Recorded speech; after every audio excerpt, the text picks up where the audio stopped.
ರಾಜ್ಯದಲ್ಲಿ ಅಥವಾ ದೇಶದಲ್ಲಿ ಗಣರಾಜ್ಯೋತ್ಸವ ನಡೀತಾ ಇದೆ. ಆದರೆ ರಾಜ್ಯದಲ್ಲಿ ಏನಾಗಿತ್ತು, ರಾಜ್ಯಪಾಲರ ಆಕ್ಷೇಪದ ಬೆನ್ನಲ್ಲೇ ರಾಜ್ಯ ಸರ್ಕಾರ ಎಚ್ಚೆತ್ತುಕೊಂಡಂತೆ ಕಾಣ್ತಾ ಇದೆ ಮತ್ತು ಎಚ್ಚರಿಕೆಯ ನಡೆಯನ್ನು ಕೂಡ ಇಟ್ಟಿದೆ.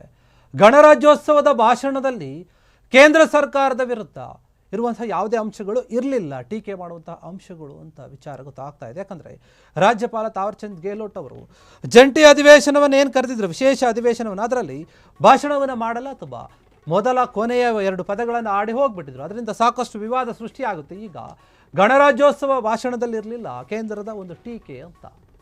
ರಾಜ್ಯಪಾಲ ಆಗಿರುವಂತಹ ತಾವರ್ಚಂದ್ ಗೆಹ್ಲೋಟ್ ಅವರು ಗಣರಾಜ್ಯೋತ್ಸವದ ಭಾಷಣವನ್ನು ಏನು ಮಾಡ್ತಾರೆ, ಅದರಲ್ಲಿ ಈ ಬಾರಿ ಕೇಂದ್ರ ಸರ್ಕಾರದ ವಿರುದ್ಧದ ಅಂಶಗಳನ್ನು ಹೊಂದಿರಲಿಲ್ಲ. ರಾಜ್ಯ ಸರ್ಕಾರ ಸಿದ್ಧಪಡಿಸಿದಂತಹ ಭಾಷಣ ವಿಧಾನಸಭೆ ವಿಶೇಷ ಅಧಿವೇಶನದ ಸಂದರ್ಭದ ಬೆನ್ನಲ್ಲೇ ಸರ್ಕಾರ ಎಚ್ಚೆತ್ತುಕೊಂಡಿದೆ, ಎಚ್ಚರಿಕೆ ಹೆಜ್ಜೆಯನ್ನು ಇಡ್ತಾ ಇದೆ. ರಾಜಭವನ ಮತ್ತು ಸರ್ಕಾರದ ನಡುವೆ ಯಾವುದೇ ಸಂಘರ್ಷವಿಲ್ಲ ಎಂಬುದನ್ನು ಸಾರಿದೆ. ಈಗ ಸಂಘರ್ಷವಿಲ್ಲದೇನೆ ಭಾಷಣ ಸುಸೂತ್ರವಾಗಿ ಪೂರ್ಣಗೊಂಡಿದೆ. ರಾಜ್ಯಪಾಲರು ಭಾಷಣವನ್ನು ಮುಗಿಸಿದ್ದಾರೆ. ಹಾಗಾದರೆ ರಾಜ್ಯಪಾಲರ ಭಾಷಣದಲ್ಲಿ ಏನಿತ್ತು, ಯಾವ ಯಾವ ಅಂಶಗಳನ್ನು ಒಳಗೊಂಡಿತ್ತು ರಾಜ್ಯ ಸರ್ಕಾರ ತಯಾರು ಮಾಡಿದಂತಹ ಭಾಷಣ? ಯಾಕಂದರೆ ಸದನದಲ್ಲಿ ಏನು ಸದ್ದು ಗದ್ದಲ ಆಯಿತು ರಾಜ್ಯಪಾಲರ ಒಂದು ನಡೆಯಿಂದ. 3 ರಾಜ್ಯಗಳಲ್ಲಿಯೂ ಕೂಡ ಒಂದೇ ರೀತಿಯಾದ ನಡೆಯನ್ನು ನಡೆದುಕೊಂಡರು ರಾಜ್ಯಪಾಲರೆಲ್ಲರೂ ಕೂಡ. 3 ಜಿಲ್ಲೆಗಳಲ್ಲಿಯೂ ಕೂಡ ಅಲ್ಲಿ ಆಡಳಿತದಲ್ಲಿದ್ದಂತಹ ಸರ್ಕಾರಗಳು ತೀವ್ರ ಆಕ್ರೋಶವನ್ನು, ಆಕ್ಷೇಪವನ್ನು ವ್ಯಕ್ತಪಡಿಸಿದರು ರಾಜ್ಯಪಾಲರ ನಡೆಯನ್ನು ಕಂಡು. ರಾಜ್ಯಪಾಲರುಗಳು ಕೇಂದ್ರ ಸರ್ಕಾರದ ವಿರುದ್ಧ ಕೆಲವೊಂದು ಅಂಶಗಳಿವೆ, ಅದನ್ನು ನಾವು ಓದೋಕ್ಕಾಗಲ್ಲ ಅಂತ ಹೇಳಿ ಕೈ ಬಿಟ್ಬಿಟ್ರು.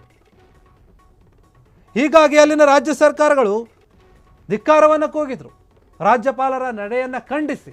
ಈಗ ಗಣರಾಜ್ಯೋತ್ಸವ ದಿನದಲ್ಲಿಯೂ ಕೂಡ ರಾಜ್ಯಪಾಲರು ಭಾಷಣವನ್ನು ಮಾಡಬೇಕಾಗಿತ್ತು, ರಾಜ್ಯ ಸರ್ಕಾರ ಸಿದ್ಧಪಡಿಸಿದ್ದು. ಅದರಲ್ಲಿ ಗೆಹ್ಲೋಟ್ ಅವರು ಭಾಷಣವನ್ನು ಮಾಡ್ತಾರಾ, ಸಂಪೂರ್ಣವಾಗಿ ಭಾಷಣವನ್ನು ಮಾಡಿ ಮುಗಿಸ್ತಾರಾ, ಏನಾಗುತ್ತೆ, ಮತ್ತೆ ಗೊಂದಲ ಸೃಷ್ಟಿಯಾಗುತ್ತಾ, ಎಲ್ಲ ಪ್ರಶ್ನೆಗಳು ಕೂಡ ಇತ್ತು. ಆದರೆ ಅದೇನೂ ಕೂಡ ಆಗಿಲ್ಲ. ರಾಜ್ಯ ಸರ್ಕಾರ ಸ್ವಲ್ಪ ಎಚ್ಚೆತ್ತುಕೊಂಡಿದೆ, ಎಚ್ಚರಿಕೆಯನ್ನು ಕೊಟ್ಟಿದ್ದರು ತಾವರ್ಚಂದ್ ಗೆಹ್ಲೋಟ್ ಅವರು. ಹೀಗಾಗಿ ಇದೇ ವಿಚಾರವಾಗಿ ಎಚ್ಚರಿಕೆ ಹೆಜ್ಜೆಯನ್ನು ಇಟ್ಟಿರೋದ್ರಿಂದ ಕೇಂದ್ರ ಸರ್ಕಾರದ ವಿರುದ್ಧ ಟೀಕೆ ಮಾಡುವಂತಹ ಯಾವ ಅಂಶಗಳು ಕೂಡ ರಾಜ್ಯ ಸರ್ಕಾರ ಸಿದ್ಧಪಡಿಸಿದಂತಹ ಭಾಷಣದಲ್ಲಿ ಇರಲಿಲ್ಲ ಎನ್ನುವಂತಹ ಅಂಶ ಗೊತ್ತಾಗಿದೆ. ಅದನ್ನು ಸಂಪೂರ್ಣವಾಗಿ ಓದಿದ್ದಾರೆ ರಾಜ್ಯಪಾಲರು, ಯಾವುದೇ ರೀತಿಯಾದ ತೊಂದರೆ ಇಲ್ಲದೇ ಇರೋ ರೀತಿ. ಯಾಕಂದರೆ ಹಿಂದೆ ಹೇಳಿದ್ರು ಅವರು, ನೋಡಿ ನನಗೆ 1 ದಿನ ಮುಂಚೆ ಕೊಟ್ಟಿದ್ರು ಭಾಷಣ, ನನಗೆ ಹೇಳೋಕ್ಕಾಗಿಲ್ಲ, ಅದ್ರ ಜೊತೆಗೆ ಕೇಂದ್ರ ಸರ್ಕಾರದ ವಿರುದ್ಧ ಕೆಲವೊಂದು ಅಂಶಗಳಿದ್ವು ಅದಕ್ಕೋಸ್ಕರ ಅಂತ. ಆದರೆ ಕಾಂಗ್ರೆಸ್ನವರು ವಾದ ಮಾಡಿದ್ರೆ ಇಲ್ಲ, ನಾವು ಕೇಂದ್ರ ಸರ್ಕಾರದ ವಿರುದ್ಧ ಯಾವುದೇ ರೀತಿಯಾದಂತಹ ಟೀಕೆ ಮಾಡುವ ಅಂಶಗಳನ್ನು ಸೇರಿಸಿರಲಿಲ್ಲ. ರಾಜ್ಯಪಾಲರು ಓದುವುದಿತ್ತು, ಅವರು ಸಂವಿಧಾನದ ವಿರೋಧಿ ನಡೆಯನ್ನು ನಡೆದುಕೊಂಡು ಬಿಟ್ರು ಅಂತ ಆರೋಪ ಮಾಡಿದರು. ಅದೇ ವಿಚಾರ ರಿಪೀಟ್ ಆಗುತ್ತಾ, ಅದೇ ರೀತಿಯಾಗಿ ಗಣರಾಜ್ಯೋತ್ಸವ ದಿನದಂದು ರಾಜ್ಯಪಾಲರು ನಡೆದುಕೊಳ್ತಾರಾ ಎನ್ನುವಂತಹ ಪ್ರಶ್ನೆ ಇತ್ತು. ಆದರೆ ಅದೇನೂ ಕೂಡ ಆಗಿಲ್ಲ. ಗಣರಾಜ್ಯೋತ್ಸವ ದಿನ ಎಲ್ಲವೂ ಕೂಡ ಸುಸೂತ್ರವಾಗಿ ಯಾವುದೇ ಗೊಂದಲ ಇಲ್ಲದೆ ನಡೆದುಕೊಂಡು ಹೋಗಿದೆ. ಕೇಂದ್ರ ಸರ್ಕಾರದ ವಿರುದ್ಧ ಯಾವ ಅಂಶಗಳು ಇರಲಿಲ್ಲ. ಅಲ್ಲಿ ಸರ್ಕಾರ ಚೇಂಜ್ ಮಾಡಿತ್ತು, ಮತ್ತೆ ಗೊಂದಲ ಆಗೋದು ಬೇಡ, ಗಲಾಟೆಗಳಾಗೋದು ಬೇಡ. ಯಾಕಂದರೆ ಗಣರಾಜ್ಯೋತ್ಸವದ ದಿನ ಗೊಂದಲ ಮಾಡೋದ್ರಿಂದ ಸರ್ಕಾರಕ್ಕೇನೆ ಒಂದು ರೀತಿಯಲ್ಲಿ ಅದು ಅವಮಾನದಂಗೆ ಆಗ್ಬಿಡುತ್ತೆ. ಏನಪ್ಪ ಇದು, ಬರೀ ಇವರು ಲಾಭಕ್ಕೋಸ್ಕರ ಮಾಡ್ಕೊಳ್ತಾರೆ ಅನ್ನೋಂಥ ಲೆಕ್ಕಾಚಾರಕ್ಕೆ ಬಂದುಬಿಡುತ್ತೆ. ಜನರು ಕೂಡ ಯೋಚನೆ ಮಾಡ್ತಾರೆ. ಹೀಗಾಗಿ ಎಚ್ಚರಿಕೆಯ ನಡೆಯನ್ನು ನಡೆದುಕೊಂಡಿದೆ.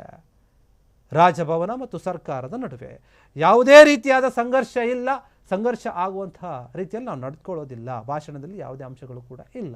ಅದೆಲ್ಲವೂ ಕೂಡ ತುಂಬ ಒಳ್ಳೆಯ ರೀತಿಯಲ್ಲಿ ಸುಸೂತ್ರವಾಗಿ ನಡೆದುಕೊಂಡು ಹೋಗಿದೆ ಅಂತ ಹೇಳಲಾಗ್ತಾ ಇದೆ. ಹಾಗಾದರೆ ರಾಜ್ಯಪಾಲರ ಭಾಷಣದಲ್ಲಿ ಏನಿತ್ತು, ಯಾವ ಯಾವ ಅಂಶಗಳನ್ನು ಉಲ್ಲೇಖ ಮಾಡಲಾಗಿತ್ತು ಅಂತ ನೋಡೋದಾದರೆ ಏನೇನಿತ್ತು ರಾಜ್ಯಪಾಲರು ಮಾಡಿದ ಅಂಶದಲ್ಲಿ?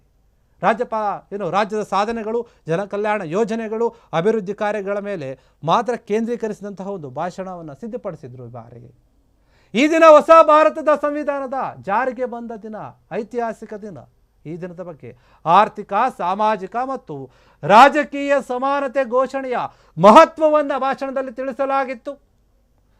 ಸ್ವಾತಂತ್ರ್ಯ ಹೋರಾಟಗಾರರ ತ್ಯಾಗ ಮತ್ತು ಕೊಡುಗೆಗಳಿಗೆ ಗೌರವವನ್ನು ಕೊಡೋದು, ರಾಜ್ಯ ಸರ್ಕಾರದ ವಿವಿಧ ನೇಮಕಾತಿಯಲ್ಲಿ ಹಿಂದುಳಿದ ಮತ್ತು ಅಲಕ್ಷಿತ ಸಮುದಾಯಗಳಿಗೆ ಒಂದು ಪ್ರಾತಿನಿಧ್ಯತೆಯನ್ನು ಅಥವಾ ಮುಖ್ಯವನ್ನು ಕೊಡುವಂಥದ್ದು, ಜನಕಲ್ಯಾಣ ಯೋಜನೆಗಳಿಗೆ ವರ್ಷಕ್ಕೆ 1.12 ಲಕ್ಷ ಕೋಟಿ ರೂಪಾಯಿ ಅನುದಾನ, ಮತ್ತು ಗ್ಯಾರಂಟಿ ಯೋಜನೆಗಳಿಗೆ 1.13 ಕೋಟಿ ರೂಪಾಯಿ ಹಣ, ಈ ರೀತಿಯಾಗಿ ಮೀಸಲು ಏನು ಮಾಡಿದಾರಲ್ಲ ಆ ಯೋಜನೆಗಳ ಬಗ್ಗೆ, ಸಾಧನೆಗಳ ಬಗ್ಗೆ, ಮುಂದೆ ನಾವು ಯಾವ್ಯಾವ ಯೋಜನೆಗಳನ್ನು ತರ್ತೀವಿ ಅದ್ರ ಬಗ್ಗೆ ಮಾತ್ರ ಉಲ್ಲೇಖ ಮಾಡಲಾಗಿದೆ ರಾಜ್ಯಪಾಲರ ಭಾಷಣದಲ್ಲಿ ರಾಜ್ಯ ಸರ್ಕಾರ ಕೇಂದ್ರ ಸರ್ಕಾರದ ವಿರುದ್ಧ ಯಾವ ಅಂಶಗಳನ್ನು ಕೂಡ ಕೊಟ್ಟಿಲ್ಲ. ಈ ದಿನ ಏನಿದೆ ತುಂಬ ಮುಖ್ಯವಾದ ದಿನ.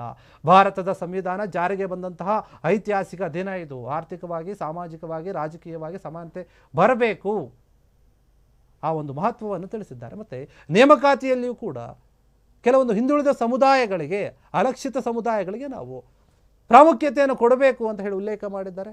ಜನಕಲ್ಯಾಣ ಯೋಜನೆಗಳಿಗೆ ನೋಡಿ ವರ್ಷಕ್ಕೆ 1.12 ಲಕ್ಷ ಕೋಟಿ ರೂಪಾಯಿ, ಮತ್ತು ಗ್ಯಾರಂಟಿ ಯೋಜನೆಗಳಿಗೆ 1.13 ಲಕ್ಷ ಕೋಟಿ ರೂಪಾಯಿ ವೆಚ್ಚವನ್ನು ಮಾಡಿದ್ದೀವಿ ನಾವು. ಮತ್ತು ಮಹಿಳೆಯರ ಸುರಕ್ಷತೆಯಲ್ಲಿ ಕೂಡ ದೊಡ್ಡ ಮಟ್ಟದ ನಿರ್ಧಾರವನ್ನು ತೆಗೆದುಕೊಳ್ತೀವಿ ಅಂತ ರಾಜ್ಯ ಸರ್ಕಾರ ತನ್ನ ಭಾಷಣದಲ್ಲಿ ಉಲ್ಲೇಖ ಮಾಡಿದೆ. ಈ ಎಲ್ಲ ಅಂಶಗಳನ್ನು ಕೂಡ ರಾಜ್ಯಪಾಲರು ಓದಿದ್ದಾರೆ ಸಂಪೂರ್ಣವಾಗಿ ಕೂಡ. ಯಾಕಂದರೆ ಯಾವುದೇ ರೀತಿಯಾದ ಗೊಂದಲ ಆಗಿಲ್ಲ ಈ ಬಾರಿ ಭಾಷಣದಲ್ಲಿ. ಯಾಕಂದರೆ ರಾಜ್ಯ ಸರ್ಕಾರ ಕೇಂದ್ರ ಸರ್ಕಾರದ ವಿರುದ್ಧ ಯಾವ ಅಂಶಗಳನ್ನು ಕೂಡ ಅದರಲ್ಲಿ ಸೇರಿಸಿರಲಿಲ್ಲ. ಹೀಗಾಗಿ ಸ್ವಾತಂತ್ರ್ಯ ಹೋರಾಟಗಾರರ ಬಗ್ಗೆ, ಈ ದಿನದ ಮಹತ್ವ ಬಗ್ಗೆ, ರಾಜ್ಯ ಸರ್ಕಾರ ಮಾಡಿದ ಸಾಧನೆಗಳ ಬಗ್ಗೆ, ಯೋಜನೆಗಳ ಬಗ್ಗೆ, ಮುಂದೆ ತರುವಂಥ ಕೆಲವೊಂದು ಯೋಜನೆಗಳ ಬಗ್ಗೆ, ವಿವಿಧ ಕಾಮಗಾರಿಗಳ ಬಗ್ಗೆ, ನೇಮಕಾತಿಗಳ ಬಗ್ಗೆ, ಸಮುದಾಯಕ್ಕೆ ಯಾವ್ಯಾವ ಸಮುದಾಯಕ್ಕೆ ನಾವು ಪ್ರಾಮುಖ್ಯತೆಯನ್ನು ಕೊಡ್ತೀವಿ, ಕೆಲಸದ ವಿಚಾರದಲ್ಲಿ, ನೇಮಕಾತಿಯ ವಿಚಾರದಲ್ಲಿ, ಆ ವಿಚಾರಗಳ ಬಗ್ಗೆ, ಮಹಿಳೆಯರ ಸುರಕ್ಷತೆಯಲ್ಲಿ ಬೆಂಗಳೂರು ದೇಶದಲ್ಲೇ ಮೊದಲ ಸ್ಥಾನದಲ್ಲಿದೆ ಎನ್ನುವಂಥದ್ದನ್ನು ಕೂಡ ಉಲ್ಲೇಖ ಮಾಡಿದೆ. ಈ ಎಲ್ಲ ಅಂಶಗಳನ್ನು ಕೂಡ ಭಾಷಣ ಒಳಗೊಂಡಿತ್ತು. ಆ ಭಾಷಣವನ್ನು ಯಾವುದೇ ತೊಂದರೆ ಇಲ್ಲದೆ, ಗೊಂದಲ ಇಲ್ಲದೆ ನಾನು ಮಾಡಲ್ಲ ಅಂತ ಹೇಳಿದೆ ತಾವರ್ ಚಂದ್ ಗೆಹ್ಲೋಟ್ ಅವರು ಸಂಪೂರ್ಣವಾಗಿ ಓದಿ ಮುಗಿಸಿದ್ದಾರೆ. ಇದರಿಂದ ಸರ್ಕಾರದ ಮಧ್ಯೆ, ರಾಜ್ಯಪಾಲರ ಮಧ್ಯೆ ಏನದು ಭವನದ ಮಧ್ಯೆ ಏನೂ ಕೂಡ ಸಂಘರ್ಷ ಇಲ್ಲ, ಗೊಂದಲ ಇಲ್ಲ ಅನ್ನೋದನ್ನು ಸಾರದೆ ಈಗ ಒಂದು ರೀತಿಯ ಇದು ಎಚ್ಚರಿಕೆಯ ನಡೆ. ಯಾಕಂದರೆ ಎಚ್ಚರಿಕೆಯನ್ನು ಕೊಟ್ಟಿದ್ದರು ಗೆಹ್ಲೋಟ್ ಅವರು, ನೀವು ಆ ರೀತಿಯಾಗಿ ಭಾಷಣವನ್ನು ರೆಡಿ ಮಾಡಬಾರ್ದು ಹಾಗೆ ಹೇಗೆ ಅಂತ. ರಾಜ್ಯ ಸರ್ಕಾರ ಕೂಡ ಸುಮ್ಮನೆ ಯಾಕೆ ಗೊಂದಲವನ್ನು ಸೃಷ್ಟಿ ಮಾಡಿಕೊಳ್ಳೋದು ಬೇಡ ಅಂತ ಹೇಳಿ ಈ ಅಂಶಗಳನ್ನು ಮಾತ್ರ ಉಲ್ಲೇಖ ಮಾಡಿದೆ, ಬೇರೆ ಯಾವ ಅಂಶಗಳನ್ನು ಕೂಡ ಉಲ್ಲೇಖ ಮಾಡಿಲ್ಲ. ಕೇಂದ್ರ ಸರ್ಕಾರದ ವಿರುದ್ಧ ಏನದು ಜಿ ವಿಚಾರ ಇತ್ತು, ಬೇರೆ ಬೇರೆ ಯೋಜನೆಗಳಿತ್ತು, ಮತ್ತು ಅನುದಾನ ಕೊಡುವಂತಹ ವಿಚಾರದಲ್ಲಿ ತಾರತಮ್ಯ ಅನ್ನುವಂತಹ ಮಾತುಗಳು ಕೇಳಿ ಬರ್ತಾ ಇತ್ತು. ಆ ವಿಚಾರಗಳನ್ನು ಉಲ್ಲೇಖ ಮಾಡುವಂತಹ ಸಾಧ್ಯತೆ ಇತ್ತು. ಆದರೆ ಅವು ಬೇಡ, ಅದರಿಂದ ಗೊಂದಲ ಆಗಬಹುದು. ಮತ್ತು ಈ ಬಾರಿಯೂ ಕೂಡ ರಾಜ್ಯಪಾಲರು ಭಾಷಣವನ್ನು ಓದದೆ ಅರ್ಧಕ್ಕೆ ಹೋಗಬಹುದು, ಅದ್ಯಾವುದೂ ಕೂಡ ಆಗಬಾರ್ದು ಅಂತ ಹೇಳಿ ರಾಜ್ಯ ಸರ್ಕಾರ ಈಗ ಒಂದು ರೀತಿಯ ಎಚ್ಚರಿಕೆಯ ನಡೆಯನ್ನು ನಡೆದು ಎಲ್ಲವೂ ಕೂಡ ಸುಸೂತ್ರವಾಗಿ ನಡೆದುಕೊಂಡು ಹೋಗಿದೆ. ಈ ಗಣರಾಜ್ಯೋತ್ಸವ ಯಶಸ್ವಿಯಾಗಿ ನಡೆದಿದೆ. ಕ್ಷಣ ಕ್ಷಣದ ಸುದ್ದಿಗಳಿಗಾಗಿ ಫ್ರೀಡಂ ಟಿವಿ ಸಬ್ಸ್ಕ್ರೈಬ್ ಮಾಡಿ, ಲೈಕ್ ಮಾಡಿ ಹಾಗೂ ಫಾಲೋ ಮಾಡಿ. ಹೊಸ ಸುದ್ದಿಗಳ ನೋಟಿಫಿಕೇಶನ್ಗಾಗಿ ಬೆಲ್ ಐಕಾನ್ ಮೇಲೆ ಕ್ಲಿಕ್ ಮಾಡಿ.